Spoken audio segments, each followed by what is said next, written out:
The film starts with an animation of two guys attempting to kill a vampire in Puerto Rico with a gun, but eventually getting killed themselves. In present day, we get narration of a woman in a bikini talking about her backstory and how she used to be married to a wealthy landlord, but now is a vampire and that she's competing in a local bikini contest later. Next, we see a shady guy on the phone telling someone to fix the contest so that his girl wins. We then skip to him talking to the girl about how she's going to be a big star if she wins the contest. She has reservations about the whole thing as he's lied to her in the past. Take note, this will be the last time this girl has any level of intelligence in this film. The bikini contest happens throughout the opening credits, which is a pretty smart way of keeping people from fast-forwarding past them. Toward the end comes the vampire's turn. She's introduced as Lizette and gets the slow motion treatment as she walks around a pole. Once she's done, we get our last contestant, who was the girl the contest is supposed to be fixed for, named Bree, who gets the same treatment. The host then names Bree the winner, which Lizette doesn't seem to take too well. Backstage, her manager is counting the money and blowing off any attempt at Bree trying to convince him to use the money to pay her mother back. He tries to get her to sign a contract, but Lizette arrives, hands Bree a drink, and proceeds to beat up the manager. She tells him that she's taking the money and his girl and proceeds to bite Bree, which he enjoys watching. She then leaves him threatening revenge. Back at Lizette's place, she tells her social media followers that she is taking Bree to compete in the National Bikini Championships in Las Vegas. I guess Bree isn't aware because we then see that she's at her green screen job at Chubby Burger, working the drive-thru. After a bunch of jokes based on all the menu items being sexual innuendos, Lizette shows up, tells Bree to get into the car, and the girls squeal about going to Vegas. We're then introduced to a woman who is tracking Lizette down, which wasn't hard considering she's a social media blogger who tells everyone where she's going. She's apparently avenging the two guys from the beginning animation and has some type of vampire control potion. As the girls drive, Bree asks Lizette vampire questions. They pick up Lizette's attendant, who's a topless male model, and they tell Bree the story of how they became vampires and run-ins they've had with her ex before stopping at a motel. At the motel, Lizette decides to teach Bree how to feed. She calls maintenance and complains about a broken lamp, and then feeds on the lady who comes to fix the lamp while Bree films. Once it's Bree's turn, she resists, having more of an issue that it's a girl than anything, but Lizette talks her into it, and she enjoys it. The next day they head off, but their car overheats at the side of the road. A good Samaritan and his fiancée stop to help. Their names are Dick and Jane. Dick insists on taking them to his house so they aren't out in the heat. The girls go with them as the attendant stays behind to work on the car.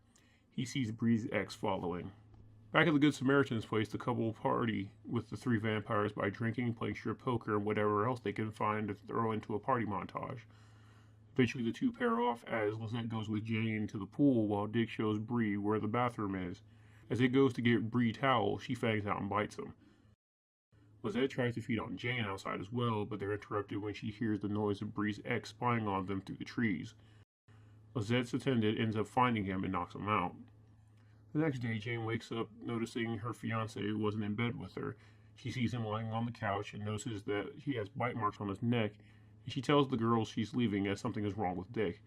After she leaves, Bree admits to Lizette that she bit Dick, which he gets reprimanded for.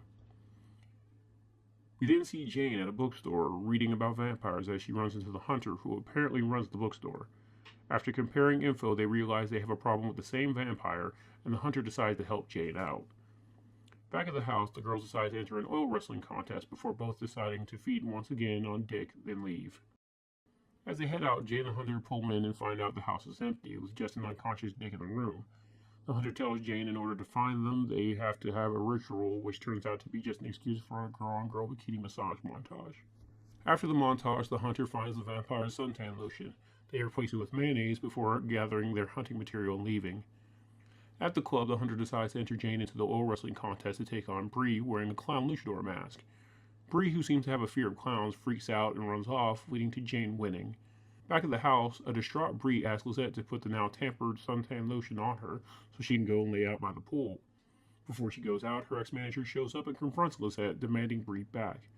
As he's threatening Lizette, Bree pounces and bites him. Lizette then grabs a gun and shoots him. Bree then decides she needs some air, but when she heads out the door, she immediately burns. Lizette finds the bottles and realizes what happened. She waits for Jane in the kitchen. When Jane and the hunter arrives, Lizette hits her with a pan. After some non-eventful attempts to pull out vampire hunting material, Lizette knocks the hunter down and feeds on her. As Nick and Shane wake up, they find Lizette and the hunter in bikinis outside drinking Bloody Marys together. They tell the groggy and confused couple that their car is ready and they need to leave.